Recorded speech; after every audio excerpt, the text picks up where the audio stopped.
Hey everyone, this is part 2 of our conversation with software engineer Drew Shapiro. If you stumbled onto this episode before hearing part 1, I definitely recommend going back and listening to that one first. It will be kind of hard to connect the dots of where we land in this episode without hearing part 1 first. Anyways, in this part, we continue to analyze the magic of how sound technology works. We continue the meta journey of how my voice is reaching your ears and talk about how digital compression works. We even played a few examples to demonstrate compression, including playing the Bach violin solo of our intro at different bit rates to hear the effect that removing data has on the music. The details of this stuff can get complicated, but if nothing else, it's super fun to appreciate how much knowledge there is in this space and to appreciate the details that go into technology we use every day. Hope you're having a good week and enjoy the episode.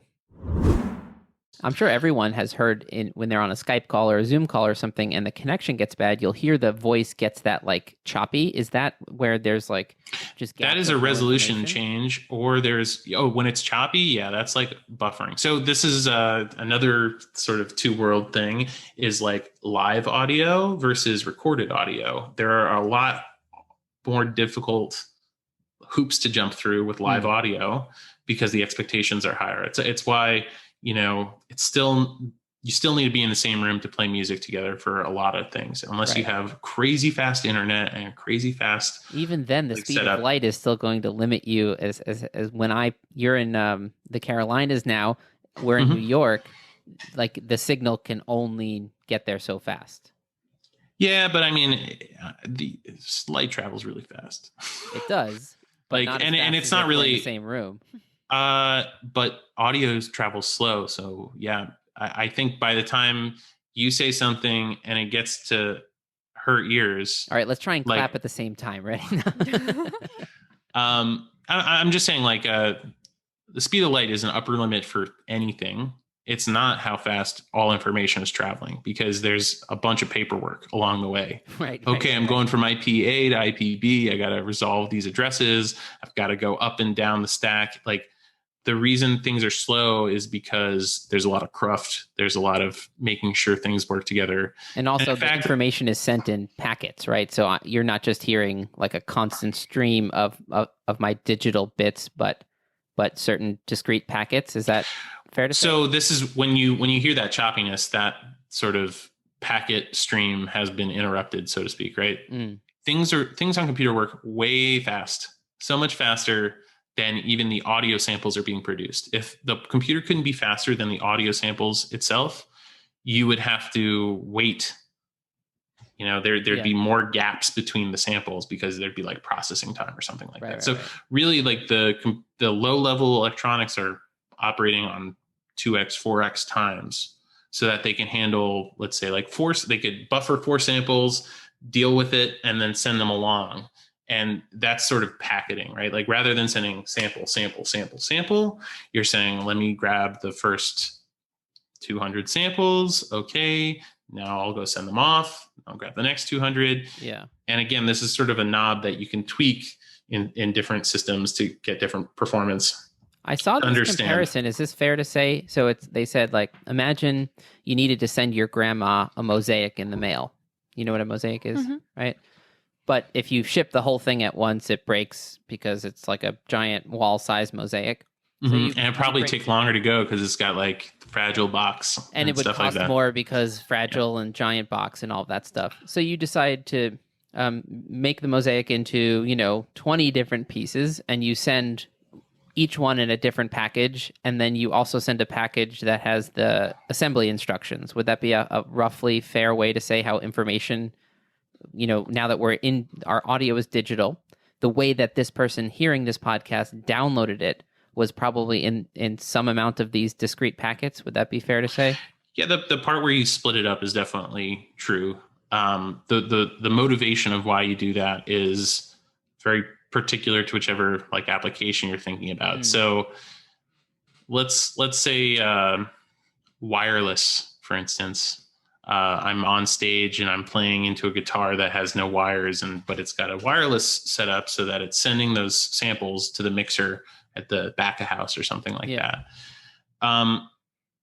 It's lossy, right? Like the fact that you have a wire means that every sample gets where it's going. Right. But when you have wireless, you basically are doing a best effort, and you can drop packets and you can do it, because what you care about more is not 100% fidelity. It's like 100% synchronicity. Like you don't want to hit the chord and then, because you'd rather drop some information and stay in sync than have that. Yeah. So there are different guarantees that you want your systems to have. And in the case of the internet, one of the guarantees we want is like it treats like all information pretty much equally. There's like there's no fast lane for audio that needs to get there very, very fast. You need to use like special network hubs and stuff like that to have certain quality of service guarantees. There are a couple different competing standards around. Wasn't that a whole thing with Netflix and Verizon way back in the day? I mean, it's similar in that they want to. That's like more net neutrality side of things. I'm talking about the like what the technology can actually promise versus just getting preferential treatment. Yeah. So because they have ways to get around slow connections, they like lower the resolution and stuff like that. Yeah. If you were doing right. a live performance, found out with Netflix many times, we were sharing Wi-Fi with our neighbors, and if we're both streaming, or 3 different streams happening at the same time, all of a sudden the 1080p HD would become, 540 or whatever, and I'd be like, "Oh, this is unacceptable." Yeah, I'm streaming video instantly. I can still enjoy this show, but I know it's bad. It's funny how spoiled we are now with data. Like we have so much more access to things, and there's just such high def things that any regression, and we're like, yeah. All right, so we're in this journey. We have this reverse speaker called a microphone. Right. We've got an analog signal, travels into my preamp on the mixer, which takes the very subtle signal from the microphone and amplifies it. And if it's a good preamp, it does that without adding too much noise. Right, but there's pretty much a guarantee that it's adding something. Oh, it's definitely, there's some hiss, and then in post-production, you can sort of find that hiss and get rid of it and do that in the right way or whatever. Yeah, or maybe it's not a hiss. Maybe it's just it amplifies a certain range of frequencies more than others, stuff like that. Well, I've recorded podcasts. I think our last one, the guest's fan from their computer went on halfway through, and so I just had to do a noise reduction, like find a sample of. It's like a notch filter, right? Like you found, what part of the spectrum? It affects the voice a little bit, because the same frequencies that you tuck out from the fan noise get removed from the voice. So you find the right amount of reduction where there's still some fan, so it doesn't mess with the voice too much. All right, so it now leaves my mixer. Still hits your ADC, here. Yeah. I'm holding up my output from the mixer, and it's going into my digital recorder. It's in this device that the magic of converting analog to digital happens, correct? Right. And analog to digital is like, basically the snapshot analogy is helpful, but what we're measuring is not frequency. We're measuring intensity, essentially. Like what is the amplitude right now? And we can't say anything about the sound until we have several samples, the amplitude is moving, and that's what actually is perceived as sound, right? Mm-hmm. Like one sample just doesn't really mean anything. It's just a number. Right. And that's actually what it gets represented as. So as this continuous curve is happening, you could think about putting it on a grid, and where it intersects with the vertical lines on a grid, you're going to like write down what is the Y value for this X, and the next one, and the next one. And that literally is like writing down a number. So you take that like constantly detailed curvy analog line, and you take snapshots of points that would roughly correlate to, okay. Right. And now there's like many ways we can go in the opposite direction, but we're not there yet. But we're still just on my SD card in this little digital recorder, not quite coming out of your headphones yet. Right. Dear listener. But it's a mirror, so it'll sound very familiar once we go on that part of the journey. By the time it's in the digital realm, you can do a lot of things with it, right? You don't have to be streaming this live. Like one thing that's happening is that Some of those samples, again, numbers that represent where in the curve we are. Some of those numbers are being written to disk or SD card. Some of those are going basically over the internet to my computer, where it's not going to an SD card, but going to my headphones. Same thing's happening on your side too. Or you could call your headphones a reverse microphone. Indeed, I got two of them. So that's the funny thing, right? Like, a microphone is going to be a mono signal in most cases. I don't know too many stereo vocal setups, but I wouldn't even know them though. I'm not a professional audio engineer, but you'd have multiple channels for maybe multiple singers. In drums, you'd have multiple channels for different drums, bass drum, tom drum, that sort of stuff. Yeah. But there's this sort of mixing that happens. So it's helpful to draw these things out, right, as a signal chain of all these different lines, and it comes from here and it goes from there. And at this transfer, there's amplification, and over here it goes from analog to digital. But what's cool is that that's not the only chain that's happening, right? You have a second microphone there. I have a microphone here. Yep. So this is where mixing comes in, essentially. What I was calling superposition before. We're taking these multiple sources, and once they're in the same domain, this like digital samples, we can add them together and we can hear them. Like, this is the magic part. Yeah. Where it's just like, okay, you add these things together and yet we can still separate them out in our brains. Like, audio is nice like that. You can superimpose. So now you're in the computer. There's stuff going over the internet. There's stuff going back to your headphones. We'll talk about your side, right? Yeah. So what software are you running right now? Is there anything in the loop, or is it just Nope. So I'm recording straight into this digital recorder, just me, or just our mix, and then I'm also recording Zoom, like just as a backup, and you're recording your side, and I'll stitch those together later.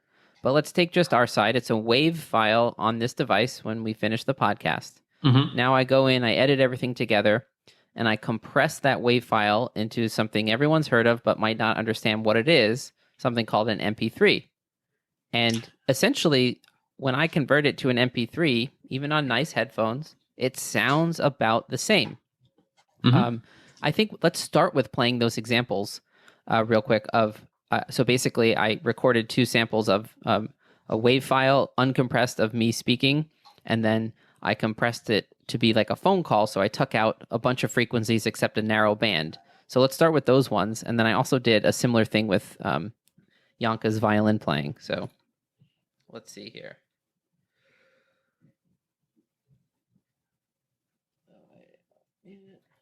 All right, so this is my uncompressed voice.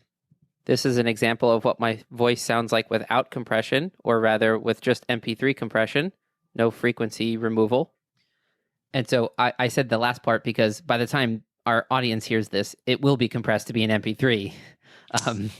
So something is happening. But what I did in the second one is I went into the frequency bands and I put everything below 500 vibrations per second or hertz to 0. And then everything above 2000 to 0, which is like what older phone calls used to sound like. And this is not compression. What is this then? This is just attenuating different bands of the frequency spectrum. But didn't I get rid of some information? You did, but that's not compression. So compression. I didn't mean compression in terms of like lowering loud stuff. I just meant like a way to make a file size smaller without ruining the meaningful information in it. So I don't actually know if that makes the file smaller. The MP3 at the end might be smaller, but if you talk about the WAV file, which is sort of the raw audio samples, when you filter something, you're still going to have the same number of samples because it's like, let's say it's a 10-second clip. It's still going to have 10 seconds worth of samples. Oh, I see. So it still has it's still going to have every sample. The data is going to be different. It'll just say like those frequencies are at 0, which is still data. But here's the funky part of this is like the audio samples know nothing of frequency. You have to basically do what's called a Fourier transform. In the audio software does this. It basically takes samples which are in time and amplitude and turns it into something that's in frequency and amplitude. And then you can basically operate like a sculptor. I don't want these frequencies at the bottom here. I don't want these frequencies at the top here. And then what that materializes as is new samples with new values. Mm-hmm. In terms of compression, we'll distinguish between audio like loudness compression, which is basically just making sure that the loud stuff is a little softer and the soft stuff is a little louder, and you can change the parameters of that. And there's plenty of like plugins to do that sort of stuff. And there's actually many hardware we have one on compressors this mixer too. So you'll see this red light on my mixer. Well, you won't see it, but it goes on. If I start to talk really loud, it attenuates the signal so it doesn't peak too high. Right. And so, and I think not all compressors need the lower boost part that I was talking about, but that is compressing the dynamic range into like a smaller peak to peak. So I suppose the digital compression then. Well, I'll play the phone call example. I just wanted to make sure we were. No, you're actually right. But then what I did with her Bach, we'll get to that in a second. I guess that would be compression because I made the smallest MP3 that I could make. Yes, that is digital compression, space saving, information loss. So here is my compressed voice where I removed low frequencies and high frequencies. And now this is what my voice sounds like when I remove frequencies below 500 and above 2000. So obviously you could hear it sound like you have a cold. Yeah, it's just, but here's the cool part. You can still obviously understand everything I said, right? Right. You just miss some of the subtlety. Yeah, I would say that, in terms of linguistics, no information was lost. Right. Exactly. Yeah. But in terms of the reproduction, yeah, you lost some of the low end, you lost some of the high end. Still want to, disclaimer, that wasn't compression. Okay. Right. So let's try this Bach then. So this is what you heard in the beginning of the episode.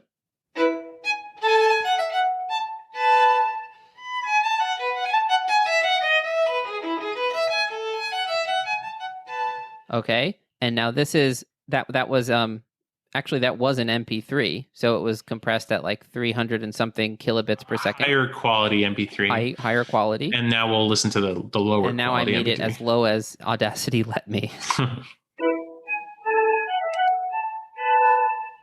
Beautiful playing. I know, right?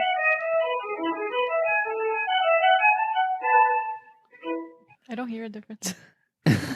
Really? Yeah, she's like, I hear the same out of tuneness. No, she's kidding. Okay. Yeah, no, it's funny the way that we perceive that, because what's happening in the first side-by-side that you gave us was something that is acoustically significant, right? Mm-hmm. You were basically saying like, these low frequencies I'd like to remove, these high frequencies I'd like to remove. And that means something. Like you could sort of do that in the physical world too. Mm-hmm. But the second side by side where you basically had different, the computer is basically being a little bit more frugal in one with the other, right? Like you are essentially back to that information question, mm-hmm. right? Because there's the same information. You got rid of some information and the reproduction suffers for it, right? What's funny though is when I hear it, certainly as a musician, what I hear is like, oh, that was good violin playing, but recorded shitty. You know what I mean? So it's still, even at that quality, retains a lot of the information. Like, in other words, if there was a crappy violin player playing it, you could still hear the difference between quality violin playing. Just maybe you couldn't hear the difference between two professional violins and the subtlety of like, oh, that's Hilary Hahn and that's James, what's his name? Ennis. You might not be able to discreetly separate different violinists of the same quality, but you can still hear generally like in tune. Or so it's amazing that even at 8 kilobits per second, you could still hear there's still a lot of information there. In fact, there's 8 kilobits per second of information. Or right. Is that accurate to say? I mean, I'm gonna. You'll let it slide? I'm gonna have plausible deniability on any of these statements about information, or when there's numbers, I'll be like, oh, maybe. Yeah.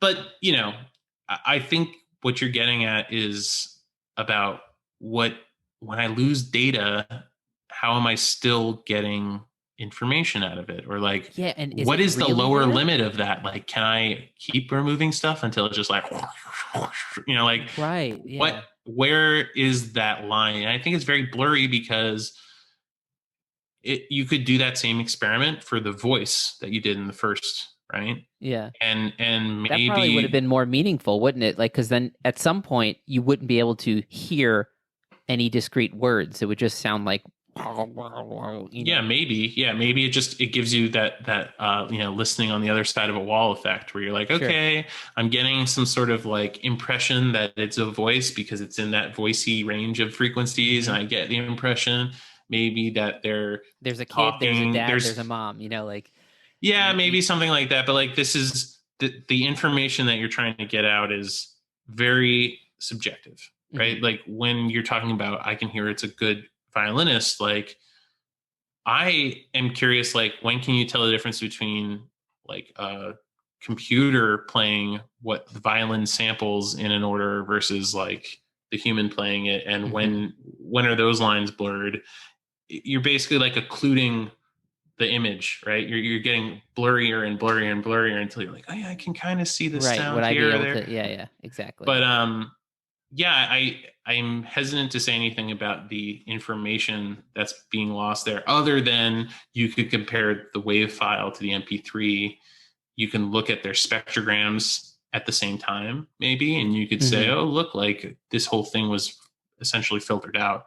Like, but again, the compression of the data is probably optimized for audio. MP3 compression is different than say like JPEG compression is different than say MP4 compression, because these are different domains, images and Yeah. videos and Weird audio. enough, the visual is still easier to understand for me, at least intuitively. Like if you say, here's a photograph, and now behind me is this fridge and it's white. So we don't need to have the information for every pixel on that fridge if we know they're all this same color. So they get rid of redundant information, right? Information you don't need because you know it's the same. I guess I imagine that exists for audio. I just never really thought about it like that. You just think of you play your instrument and you hear the sound in the room, and my intuition just kind of fails me when I try to imagine how MP3 compression could work. I could say the words, I guess, maybe sort of like, but it just fails me. Yeah, I think the fact that like it's really over time versus over space Hmm. is what makes the difference.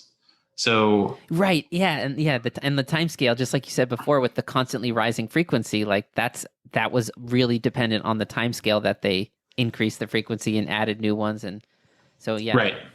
So I'm even thinking about, away from this analog digital discussion of, when someone plays a sus4 at the end of a song and they do Hmm. not resolve it, we are all hearing the resolution in our head. Hmm. That's sort of like, I don't need to see every pixel of the fridge. Sure. Sure. Yeah. Yeah. You fill in the gaps, Right. which is how your perception already works. Like one of the things I wrote in the Google Doc we were sharing just yesterday, I think I added it, was the idea that let's just pretend we're in the same room. So none of this, analog signal, digital, internet, packets of information, pretend none of that is happening. We're just talking like cavemen, you know, 10,000 years ago, 20,000 years ago in the same cave. I'm saying sounds with my mouth. Well, first off, I've built a representation of reality with my brain somehow, but that's clearly not the full information of reality, which is arguably infinite. It's a snapshot itself, and then over time I've codified a mouth sound to represent that already representation of reality, and then I deliver it to you across the cave, and there you are, caveman Drew, being like, okay, I hear this sound, let's say dog, right? And I have an encoded meaning of experiences about what that means. Like a dog is a dog, not a cat. And you have a meaningful difference between dog, cat, and wolf. I think the cavemen would probably have much coarser categories like Yeah, food, not food. right. Danger, safe. Yeah. I mean, even Yeah, or monkeys maybe have. they, there's a lot of things that you could just the negatives or the absence of. Maybe there wasn't a word for. Maybe there's only a word for danger. When you're not saying danger, it's safe.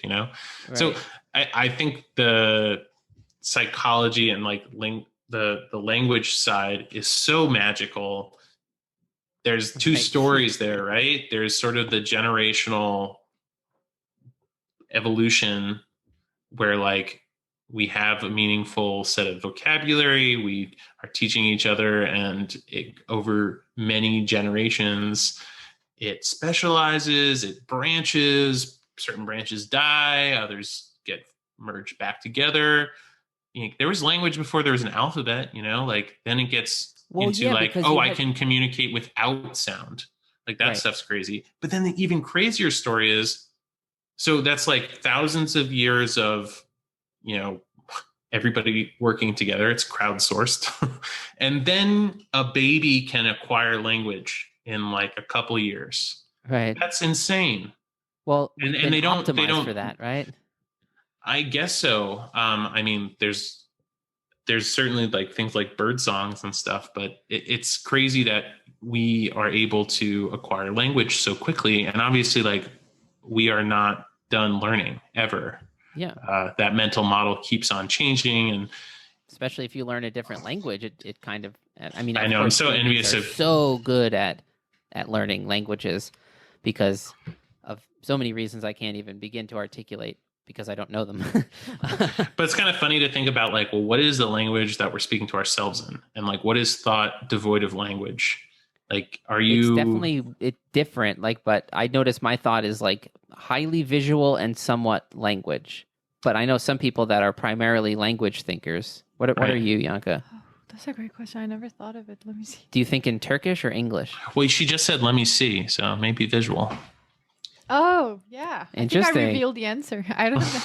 I mean, I definitely think in Turkish still. Not when I'm talking, but when I'm like thinking my thoughts. I guess. I mean, it's normal. I think a little bit in Turkish with a very simple Turkish word. There's a word var, which means there is, and a word yok, which means there isn't. Like, no, it doesn't exist, exists. And so sometimes when I'm looking for something at home or wherever, I'll just be like looking, trying to find a rubber band or something, and be like, yok. Like, it's not here. No exist. I think that's a nice part of multiple languages is like, it's almost like you're given permission to think differently, right? Like, oh, this is another way to see it. Let me it doesn't exist. It's a different tool set, like a different compression algorithm from reality or something like that. I may have overstepped my. Yeah, you should stop using the word compression. I don't think you know what it means. It does not mean. You should check out Wikipedia compression. There's a disambiguation page, most likely. Yeah, no, I clicked on that. Yeah. But it's. I think a better analogy would be like, oh, you have a different way to write down the numbers, right? Yes. Like we talked about over like plus and minus over zero, like hovering around zero. Maybe there's a different way to think of it or something like that. A different way to think about it is the frequency stuff. There's like not a microphone that's built to like the way our ear works is not the way a microphone works. It sort of puts the two things together. Yes. You have, again, I mentioned this a little bit, but there's this thing called the cochlea. Looks like a snail. It's a long tube that continuously varies, and it has pickups. It's sort of like a guitar pickup, right? There's not one pickup. There's multiple for each string, except there's not 6 strings. There's just like a very high number of a continuum of like higher to lower frequencies. And when there's music that is resonating with those parts of the cochlea, they shake. And those shakes are connected to hairs. And those hairs being pulled around, like we're talking not like hair on your head, but like microscopic hairs. Yeah. Yeah. They transduce the shaking into your brain signals, essentially. Now, question, this might be above your pay grade, but are those brain signals analog? Yeah, because we're not computers. Like, that's such a simple answer. So it's definitely not the same thing that's on the outside. It's a different signal, but it's continuous. It's electric. It's electrical. It's electrical. I guess I meant like because we have like synapses. Like, is there some element of like discreting the signal into bits, but like biological bits? You think of it as like channels or something like that. Like again, the idea of the cochlea being able to pick up different frequencies, means that it's essentially got a specialized, set of hairs over here to shake when it's low, and a different set over here when it's high, and continuously throughout that whole thing. But it's kind of funny to think about if you try to make the analogy back to computers about like frequency pickup or something like that. It sort of breaks apart because it isn't just writing down the number. It's turning into some magic neuroscience stuff. Yeah, the building of perceptions that we don't just hear the sound waves and go, "Ha, that was a trumpet," but we actually use some of the data from the world and use a lot of the data from our past experiences stored in our brain and stored from our ancestors who evolved these brains and the DNA that encodes them, and then build the whole thing. Can we round it off in like a short little bit? So I've edited the podcast. I've compressed the final mix down into a 128 kilobits per second MP3. I upload it to our podcast host, and now they've seen it pop up on their podcast player. Right, and it's a bunch of bits, right? It's not sound yet. So now this is the midpoint. You've created your digital representation. Okay, well, now what happens is the complete opposite, right? And we go from the samples, which are like files in a drawer that need to get read out at a certain speed. Mm-hmm. So usually you like buffer a couple of those files. Maybe you take the one wave file or the one MP3 and you sort of page it. You read some smaller chunks. Yeah, so that you don't get stuck with like nothing. Right. It's basically like your computer has short-term memory, and it's very fast, but it's very small. Mm-hmm. This is the RAM. I might be wrong if you have like fancier audio cards or something like that. But essentially what's happening is you're going through pieces of the file. You're loading up those individual samples. So let's say you have sample 1 through 44,000, right? Mm-hmm. The first second of your music or something. That's now a lot of stuff. Right. But if you didn't have that many samples, you'd be cutting out a bunch of high frequencies. Yes. Yeah. So you load up the first one, you load up the second one, you load up the third one, fourth one. Let's say there's a certain buffer of, say, 8 or something like that samples. Mm-hmm. So you load those 8 numbers in, okay? And then what that's going to be translated into is an electrical signal that moves up and down. Now, this electrical signal back to analog. Going back to analog. This is the stage where we hit the DAC, the digital to analog converter. Right. And similarly, like this is again a bottleneck in quality. If you don't have a good DAC, everything forward of that is going to be like only as good as the DAC. So you've paid for the most expensive like music streaming service to get the highest quality, and you have a really shitty digital to analog converter, or you have really shitty headphones from like 1990 or something anything like along the chain can really just kill the quality, which is why it's probably more useful to get average performance across the whole chain than to get like one nice thing in the middle of the chain, because it doesn't actually make it all the way to your ear. I love the idea then as a bookend. We've got a reverse speaker known as a microphone capturing my voice right now. It takes its journey, including all the editing part, which is magical as far as I'm concerned, downloads onto the person's phone who's listening to this. Right. It's still digital when it's stored on their phone. It's an MP3 file. Yep. And then something in the phone converts the digital to analog. It comes out their headphone thing, and now that electrical analog signal is converted into the spatial vibrations of the reverse microphone, also known as a speaker, or a headphone. And what gets us across the sort of electrical to mechanical part? Magnets. Right. That's the other amazing part. Say a little something about that. So the electrical signal, because electromagnetism, electricity and magnetism are two sides of the same coin. Yeah. Basically, they are two views of the same like phenomena of like energy. And when you the trick that they do with speakers is essentially have a magnet that moves based on the current that goes around it. So you're pushing the magnet out, you're pushing the magnet in.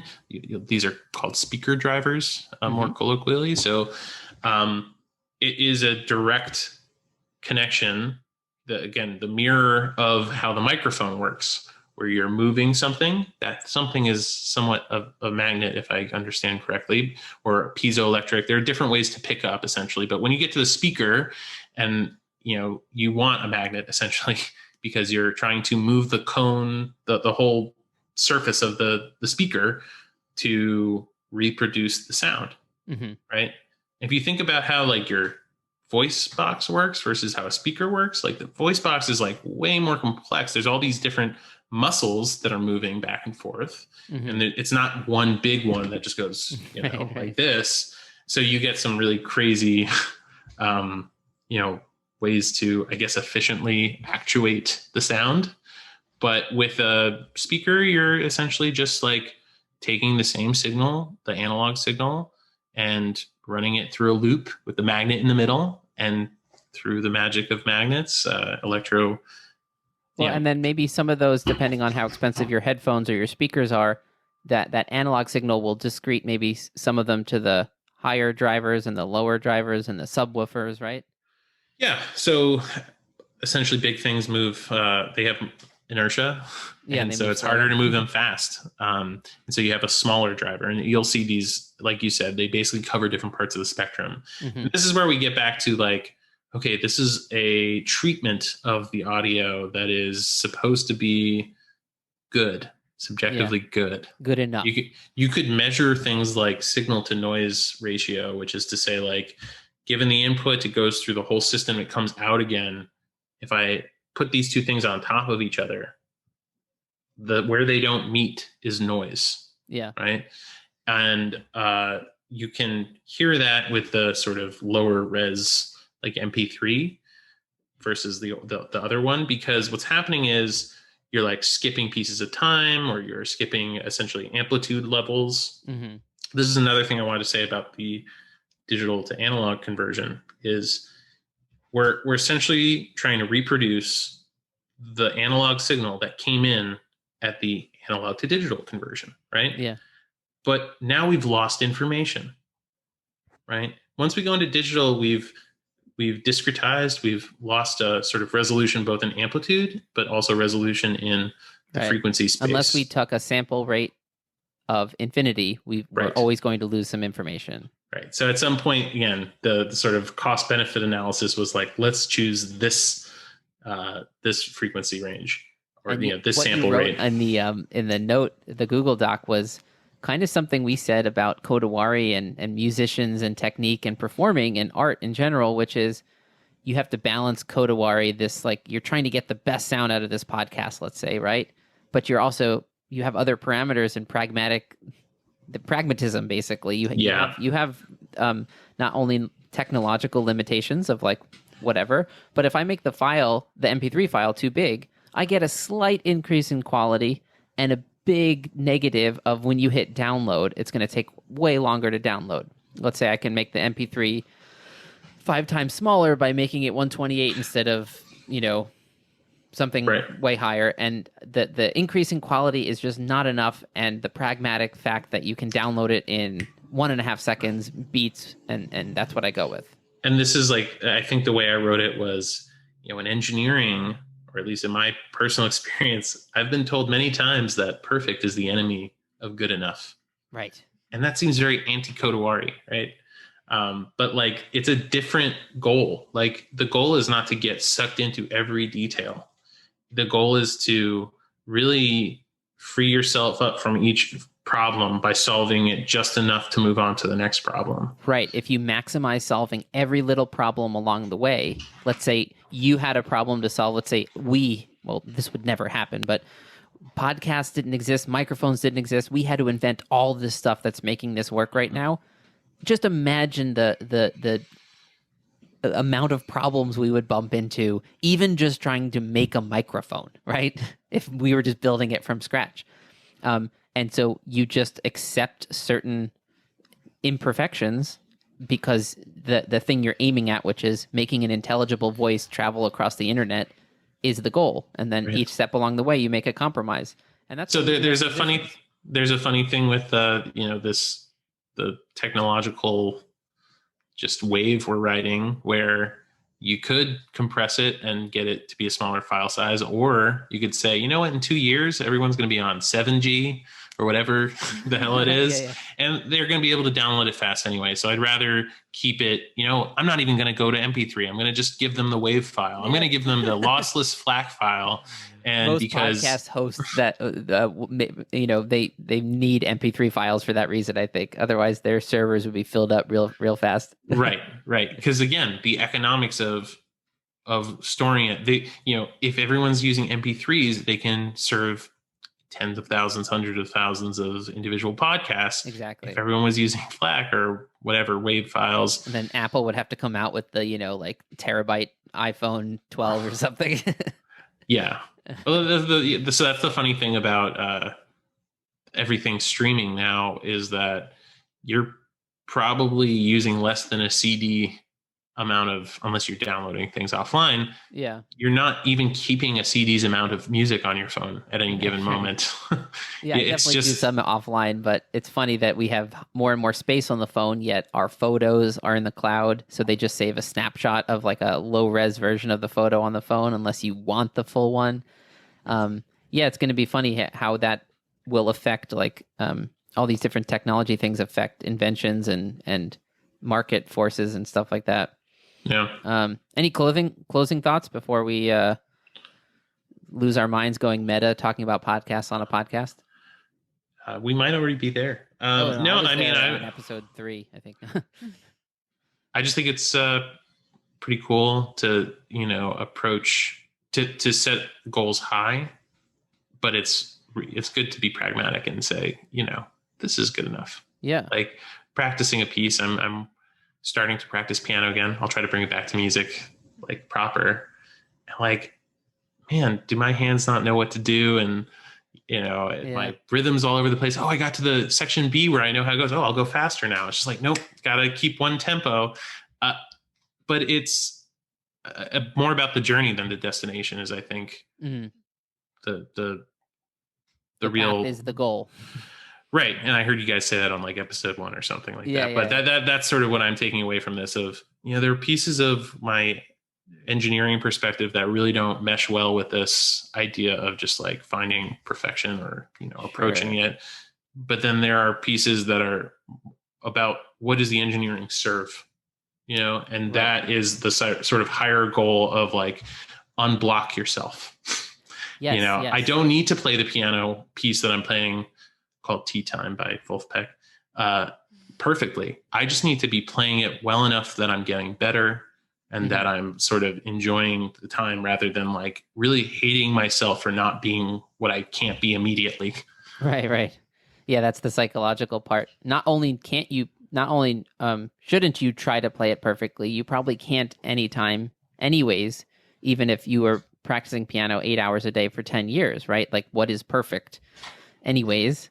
I think what we said basically, that's cool. Your technological engineering version of this is the pragmatic, like we have to make a product that does something. And so we can't be in production forever, infinitely solving all the branching problems that we encounter. I mean, I'd love to, but then what have you done? You haven't made anything then, right? Exactly, yeah. It's like the person working on their physics theory of everything for too long and then they never, put anything out or something, right? For musicians, it's sort of like we have the deadline of a performance and you can't just keep preparing. You have to take what you have and have that, this is good enough. I'm going to allow in the artistic side of like, the randomness of a performance and just let it happen. Yeah, there's this beautiful balance between that perfectionist energy of solving the problem and building your best software or whatever the tool you're building is, an instrument. Even our instruments are giant compromises between lots of things, Mm-hmm. The violin's not a perfect instrument, especially yours. Oh, God. It's too big for her. But man, those F holes really help. Well, Yanka's violin is so big for her, and it's hard to hit certain things for her small body type, but it has such a beautiful sound. It's like, there's your compromise, There's and everything on trumpet with like mouthpiece choice. It's like you choose certain mouthpieces, things get easier, but the sound quality gets worse. Make a bigger mouthpiece, you get a nice, bold, bigger sound quality, but playing in the high range is less easy. You know, everything's just solving one problem creates another, and it cascades forever, and eventually you just got to do it, right? Right. Yeah. Good message. Cool. Well, thanks for coming on, man. Thanks for having me and talking through this stuff. I really have been enjoying the podcast so far, so keep it up.